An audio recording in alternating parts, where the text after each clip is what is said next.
இயேசு ஜீவிக்கிறார். சுவிசேஷ ஊழியம் வழங்கும் ஜீவ வார்த்தைகள். கிறிஸ்துவில் பிரியமானவர்களே, ஆண்டவராகிய இயேசு கிறிஸ்து நாமத்தில் உங்களை யாவரையும் அன்போடு வாழ்த்தி வரவேற்கிறோம். இயேசு ஜீவிக்கிறார் ஊழியத்தின் சார்பாக ஜீவ வார்த்தைகள் என்கிற நிகழ்ச்சிக்கு வந்திருக்கிற உங்களை கர்த்தர் ஆசீர்வதிப்பாராக. ஒவ்வொரு வாரமும் இதே நேரத்தில் இந்த செய்தியை கேளுங்கள், அநேகர் கேட்க உதவி செய்யுங்கள். எங்களுடைய செய்தி டிவிடிக்கள் தேவையானாலும், எமது வளரு செடி பத்திரிகை உங்களுக்கு தேவையானாலும் எங்களோடு தொடர்பு கொள்ளுங்கள். கர்த்தர் நம்மை ஆசீர்வதிப்பாராக. உங்கள் பகுதியிலே ஊழியத்தில் பயன்படுத்த விரும்பினாலும் எங்களோடு தொடர்பு கொள்ளுங்கள். இந்த நாளில் உங்களுக்காக வேதாகமத்திலிருந்து ஒரு பகுதியை வாசிக்கிறேன், ஜெபத்துடன் கேளுங்கள். எசேக்கியேல் தீர்க்கதரிசன புஸ்தகம் 7ஆம் அதிகாரம் 6ஆம் வசனம். கர்த்தராகிய ஆண்டவர் சொல்லுகிறது என்னவென்றால், முடிவு வருகிறது, முடிவு வருகிறது, அது உன்மேல் நோக்கமாய் இருக்கிறது, இதோ வருகிறது. கர்த்தராகிய ஆண்டவர் சொல்லுகிறது என்னவென்றால், முடிவு வருகிறது. இந்த வார்த்தையை கேட்டுக்கொண்டிருக்கிற அன்பு நேச பிள்ளைகளே, இன்றைக்கும் இந்த வார்த்தைக்கு முன்பாக ஒருவேளை என்ன எதிர்பார்ப்போடு நீங்கள் இருக்கிறீர்கள் என்பதை நான் அறியேன், கர்த்தர் அறிந்திருக்கிறார். ஆனால் ஆண்டவர் சொல்லுகிறார், உன்னுடைய கேள்விக்கு ஒரு முடிவு வருகிறது, உங்கள் எதிர்பார்ப்புக்கு ஒரு முடிவு வருகிறது, உங்கள் பிரச்சனைக்கு ஒரு முடிவு வருகிறது, உங்கள் ஆசீர்வாதத்திற்கு ஒரு முடிவு வருகிறது. நீங்கள் எதை எதிர்பார்த்து வந்திருக்கிறீர்களோ, எதை பெற்றுக்கொள்ளும்படி நீங்கள் ஆவலோடு இத்தனை நாட்கள், மாதங்கள், வருடங்கள் காத்திருக்கிறீர்களோ, அந்த காலங்கள் நிறைவேறும்படியான நாட்கள் வந்திருக்கிறது. அதனால தான் அந்த வசனத்தில் சொல்லப்பட்டிருக்கிறது, முடிவு வருகிறது, முடிவு வருகிறது என்று சொல்லி. அவருடைய வேதாகமத்தில் அநேக சம்பவங்கள் சொல்லப்படுகிறதை நாம் பார்க்க முடியும். வெளிப்படுத்தல் 10ஆம் அதிகாரம் 6வது வசனத்தை நீங்கள் வாசிப்பிலானால், இனி காலம் செல்லாது, இனி காலம் செல்லாது, அதனால்தான் முடிவு வருகிறது. பேதுரு தன்னுடைய 1ஆம் நிருபம் 4ஆம் அதிகாரம் 7வது வசனத்திலே அவர் சொல்லும்போது, எல்லாவற்றிற்கும் முடிவு சமீபமாயிற்று என்று சொல்கிறார். எல்லாவற்றிற்கும், எதிர்பார்கள், பிரச்சனை, போராட்டம், நெருக்கம், எல்லாவற்றிற்கும் முடிவு சமீபமாயிற்று என்று சொல்லுகிறார்.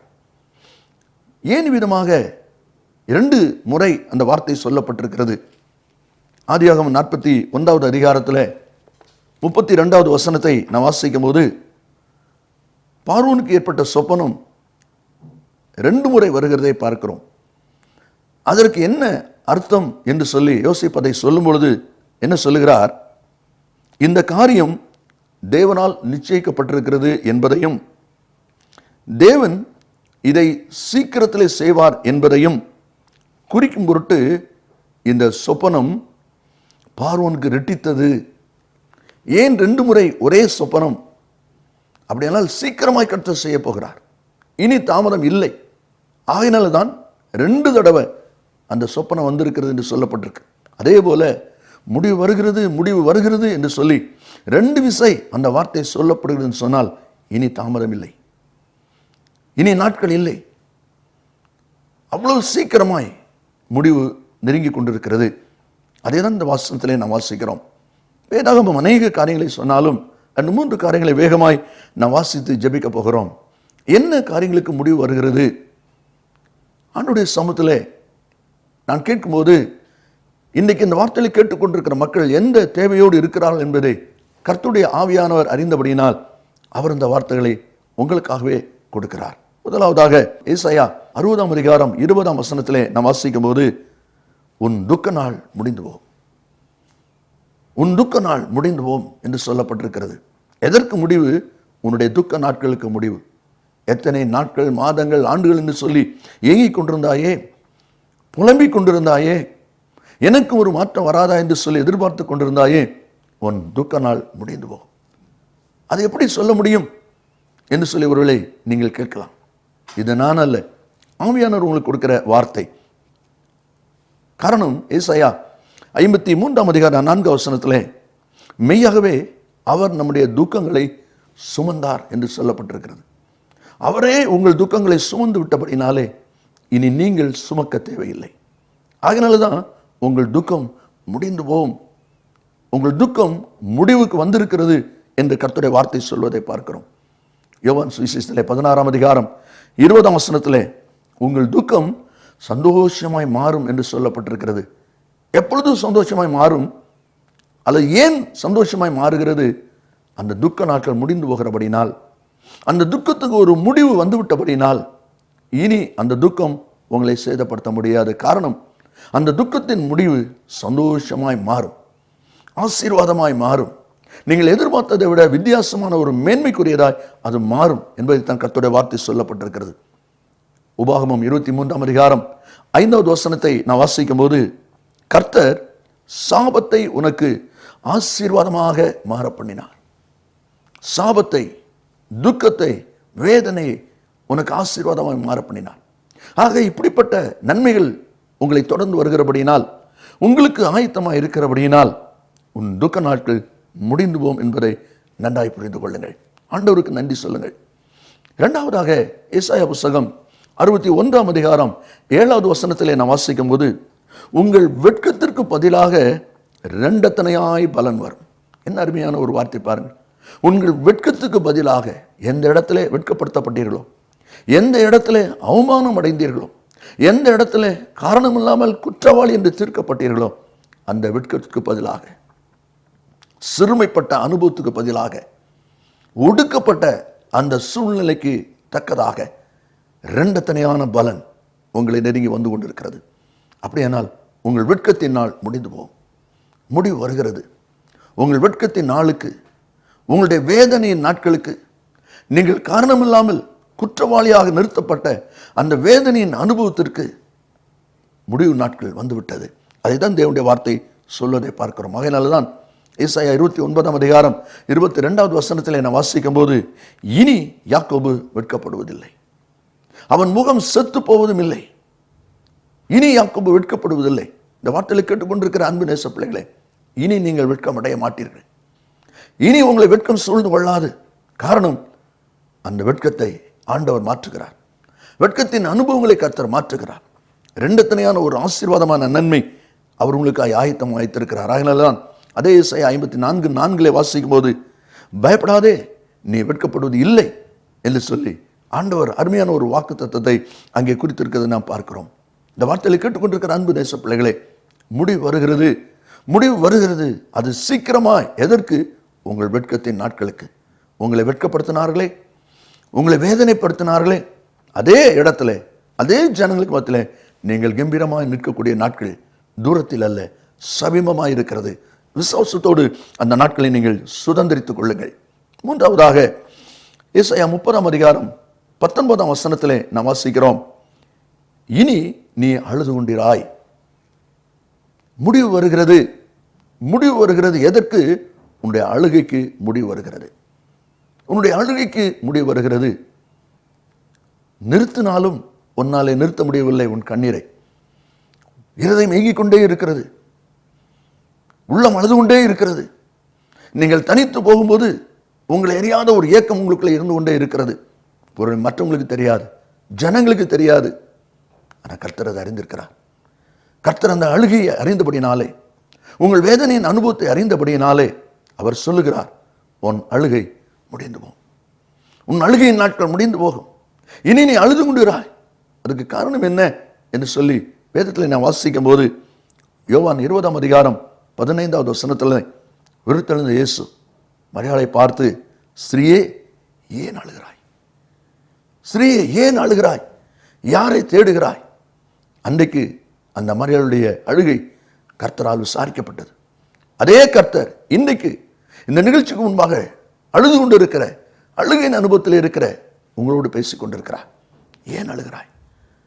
எதற்காக அழுது கொண்டு இருக்கிறாய்? நான் உன் அருகில் இருக்கிறேனே, உன் கண்ணீரை துடைக்க, உன் துக்கத்தை மாற்ற நான் உன் அருகில் இருக்கிறேனே, நீ ஏன் அழுது கொண்டு இருக்கிறாய்? அதைத்தான் வெளிப்படுத்தல் 7ஆம் அதிகாரம் 17வது வசனத்திலே நான் வாசிக்கும் போது, தேவன் தாமே அவருடைய கண்ணீர் யாவையும் துடைப்பார். கண்ணீரை துடைக்கிற கர்த்தர் உன் அருகில் இருக்கும்போது நீ ஏன் அழ வேண்டும்? ஏன் உனக்கு இன்னும் அழுகை? உன் அழுகைக்கு முடிவு நாட்கள் நெருங்கிவிட்டது. அதைத்தான் நம்ம வாசிக்கிறோம். முடிந்து போகும், உன் அழுகை முடிந்து போகும் என்று சொல்லப்பட்டிருக்கிறது. 2 ராஜாக்கள் 20ஆம் அதிகாரத்தில் 5வது வசனத்தை நான் வாசிக்கும் போது, கர்த்தர் சொல்லுகிறார் எசேக்கியாவை பார்த்து, உன் விண்ணப்பத்தை கேட்டேன், உன் கண்ணீரை கண்டேன். உன் விண்ணப்பத்தை கேட்டேன், உன் கண்ணீரை கண்டேன். உன் கண்ணீர் தேவனால் காணப்பட்டது. தேவன் அதை பொறுப்படுத்திக் கொண்டார். ஆகையினாலே இனி நீ அழுது கொண்டிராய். இனி நீ அழ வேண்டியதில்லை. இனி உன் கண்கள் கண்ணீர் விட வேண்டியதில்லை. அதைத்தான் தேவனுடைய வார்த்தை சொல்கிறது. உன் அழுகை நாட்களுக்கு ஒரு முடிவு வந்து விட்டது. இந்த காட்டில் கேட்டுக்கொண்டிருக்கிற அன்பு நேச பிள்ளைகளே, கர்த்தர் உங்களுக்காகவே பேசிக் கொண்டிருக்கிறார். இதுவரைக்கு உங்களை அழ பண்ணினவர்கள், எப்போதும் உங்களை அழுது கொண்டிருக்க பண்ணினவர்கள், அவருடைய வாழ்க்கையில கர்த்தர் ஒரு மாற்றத்தை செய்வார். இனி அவர்கள் உன்னை பார்க்கும்போது, உங்களை பார்க்கும்போது உங்களை அழ பண்ணக்கூடியவர்களாக அவர்கள் இருக்க மாட்டார்கள். ஒன்று அவர்கள் திருந்துவார்கள், இல்லை கர்த்தரை மாற்றி போடுவார். கர்த்தரை மாற்றி போடுவார். காரணம், இனி நீ அழுது கொண்டிராய். கடைசியாக செப்பனியா 3ஆம் அதிகாரம் 5வது வசனத்திலே நான் வாசிக்கும் போது, இனி தீங்கை காணாதிருப்பாய். இனி தீங்கை காணாதிருப்பாய். இதுவரைக்கு காரணமில்லாத தீங்குகள், காரணமில்லாத வேதனையின் அனுபவங்கள், காரணமில்லாத போராட்டத்தின் அனுபவங்கள் உங்களை நெருக்கி கொண்டிருந்தது. ஆனால் கர்த்தர் சொல்கிறார், இனி நீ தீங்கை காணாதிருப்பாய். ஏன் என்று சொல்வில்லானால், இஸ்ரவேல் ஜனங்களை வழிநடத்தி கொண்டு வரும்போது கர்த்தர் சொல்கிறார், கர்த்தர் தமது ஜனங்களுக்கு செய்ய நினைத்த தீங்கை செய்யாதபடிக்கு பரிதாபம் கொண்டார். அந்த ஜனங்கள் மேலே ஆண்டவர் கரிசனை உள்ளவரானார். அந்த ஜனங்கள் மேலே ஆண்டவர் கரிசனை உள்ளவரானார். ஆகினாலே இனி தீங்கு இல்லை. அதைதான் தேவனுடைய வார்த்தை சொல்வதை நாம் அங்கே பார்க்கிறோம். எரேமியா 15:11 நான் வாசிக்கும் போது, தீங்கின் காலத்திலும் நெருக்கத்தின் காலத்திலும் உனக்காக நான் சத்துருக்கு எதிர்பட்டு உனக்கு சகாயம் செய்வேன். உனக்காக நான் சத்துருக்கு எதிர்பட்டு உனக்கு சகாயம் செய்வேன். அவர் உனக்கு சகாயம் செய்கிற தேவனாக இருக்கிறபடினா இனி உனக்கு தீங்கு இல்லை. கர்த்தருடைய வார்த்தை சொல்கிறது, முடிவு வருகிறது, முடிவு வருகிறது. எதற்கெல்லாம் முடிவு? 4 அனுபவங்கள். உன் துக்க நாள் முடிந்து போகும், உன் வெட்கத்தின் நாட்கள் முடிந்து போகும், உன் அழுகை முடிந்து போகும். கடைசியா உன் தீங்கின் அனுபவங்கள் முடிந்து போகும். காரணம், எல்லாவற்றையும் ஆண்டவர் தம்மலே எடுத்துக்கொள்கிறார். அதை சீக்கிரமாக நடப்பிக்க போகிறார். பெற்றுக்கொள்ள ஆயத்தமா? ஜெபிப்போம். நல்ல பிதாவே, நன்றியோடு துதிக்கிறோம். இந்த நேரத்தில் வேதனையோடு துக்கத்தோடு எப்பொழுது எனக்கு முடிவு வரும் என்று எதிர்பார்த்த அந்த பிள்ளைகளுக்கு நீர் கொடுத்திருக்கிற வார்த்தைக்காய் ஸ்தோத்திரம். இந்த வார்த்தையின்படி அவருடைய வேதனை, துக்கத்தை, அழுகை, கண்ணீரை முடிய பண்ணின கிருபைக்காய் ஸ்தோத்திரம். நம்முடைய பிள்ளைகளும் விசுவாசித்து நன்றி சொல்லி நன்மையை சுதந்திரத்துக் கொள்ள உதவி செய்யும். நீர் அப்படி செய்த கிருபைக்காய் ஸ்தோத்திரம். இயேசுவின் நாமத்தில் பிதாவே, ஆமென், ஆமென். கர்த்தர் உங்களை ஆசீர்வதிப்பாராக. ஆமென். மேலும் விவரங்களுக்கும் உங்கள் ஜெப தேவைகளுக்கும் நீங்கள் எங்களோடு தொடர்பு கொள்ள வேண்டிய முகவரி, ஜீசஸ் லிவ்ஸ் காஸ்பல் மினிஸ்ட்ரீஸ், சகோதரர் John M Jeyaraj, 123A Dohnavur road, Mavadi, Nellai மாவட்டம், தென்னிந்தியா 627107. Cellphone 9443113292. Email yesujeevikrar@gmail.com. Website www.jesuslivesministries.org.